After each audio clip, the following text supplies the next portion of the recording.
বৃষ্টি বাদলের দিনে বিকালে চা কিংবা কফির সঙ্গে যদি থাকে চপ কিংবা পকোড়া, চায়ের আড্ডাটাই জমে যায়। আর সেরকমই একটা ডিমের দারুণ স্বাদের স্ন্যাক্সের রেসিপি নিয়ে আজকে আমি আপনাদের সামনে হাজির হয়েছি।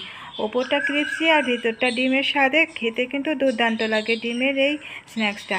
ডিমের তৈরি এই স্ন্যাক্সটা তৈরি করব, তার জন্য আমি এখানে একটা বাটির মধ্যে 2টো ডিম ভেঙে নিয়েছি। আর এখানে নিয়েছি একটা পেঁয়াজ বড় সাইজের কুচানো, কিছুটা কাঁচা লঙ্কা কুচি আছে, আর ধনেপাতা কুচানো আছে।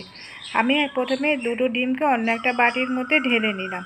প্রথমে ছোট বাটির মধ্যে ঢেলে রেখেছিলাম, একটা বড় বাটির মধ্যে ঢেলে নিলাম ডিম দুটোকে। এর মধ্যে দিয়ে দিচ্ছি কুচানো পেঁয়াজ।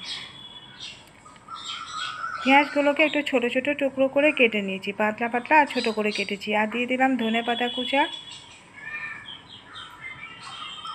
আর এখানে 4টে কাঁচা লঙ্কা কুচানো আছে, কাঁচা লঙ্কা কুচানোগুলোও দিয়ে দিলাম। এখন দিয়ে দিচ্ছি এর মধ্যে অল্প সামান্য একটু নুন। এখন এই একটা চামচ দিয়ে এই সমস্ত উপকরণগুলোকে একটু ভালো করে মিশিয়ে নিচ্ছি।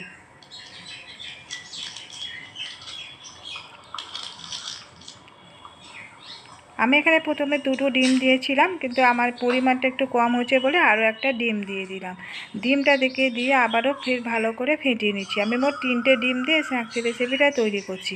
এবারে গ্যাসে একটা ফ্রাই প্যান বসিয়ে দিয়েছি, দিয়ে দিলাম কিছুটা সাদা তেল।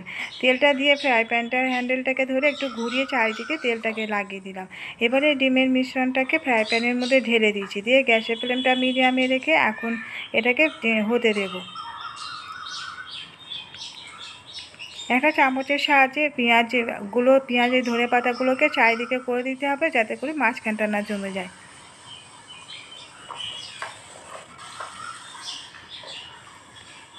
এখন উপরটা একটু ড্রাই হয়ে গেলে তারপরে খুন্তি দিয়ে এখন উল্টিয়ে দিচ্ছি।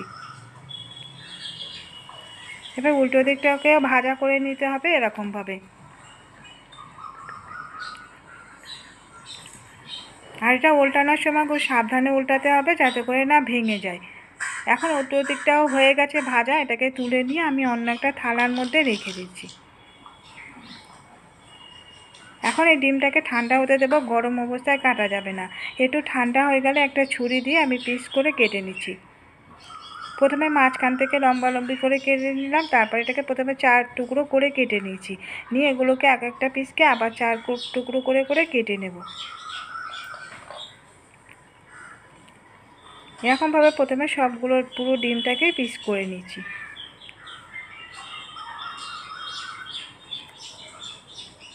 আমি ডিমটাকে এরকমভাবেই কাটছি, আপনারা আর যখন বানাবেন আপনাদের পছন্দ মতো সাইজ করে কেটে নিতে পারেন, লম্বালম্বি করেও কাটতে পারেন।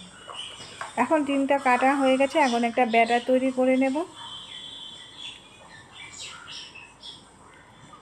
ব্যাটারটা তৈরি করব, তার জন্য অন্য একটা বোলের মধ্যে দিয়ে দিলাম 4 চামচের 5 চামচ ময়দা। আর কর্নফ্লাওয়ার দিয়ে দিচ্ছি 4 চামচের 2 চামচ কর্নফ্লাওয়ার দিয়েছি। আর দিয়ে দিলাম সামান্য একটু লবণ। দিয়ে দিচ্ছি 1 চা চামচ লঙ্কার গুঁড়ো। আর দিয়ে দিয়েছি হাফ চা চামচ জিরের গুঁড়ো, হাফ চা চামচ ধনের গুঁড়ো। সব কিছু মিশিয়ে দিয়ে এবারে অল্প অল্প করে জল দিয়ে একটা ঘন ব্যাটার তৈরি করে নেব।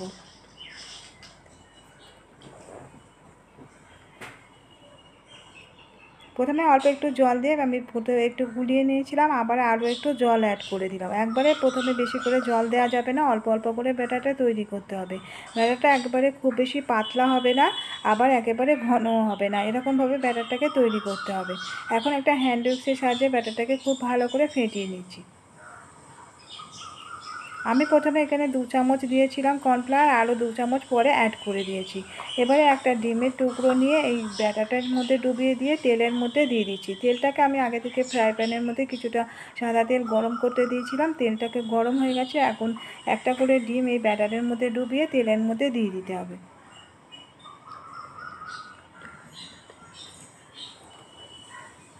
আর গ্যাসের ফ্লেমটা এই সময় মিডিয়ামে রাখতে হবে।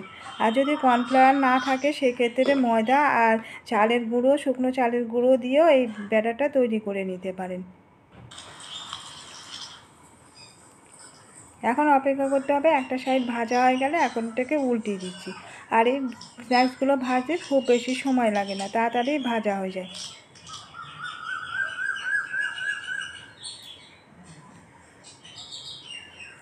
এরকম একটা সাইড গোল্ডেন কালার করে ভাজা হয়ে গেলে উল্টিয়ে দেবো, দিয়ে বাকি অপোজিটটাও একই রকমভাবে ভাজা করে নেব।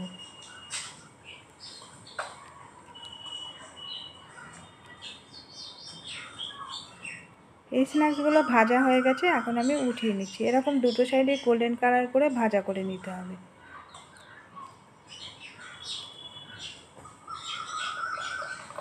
বাকিগুলো একই রকমভাবে ভেজে নেব।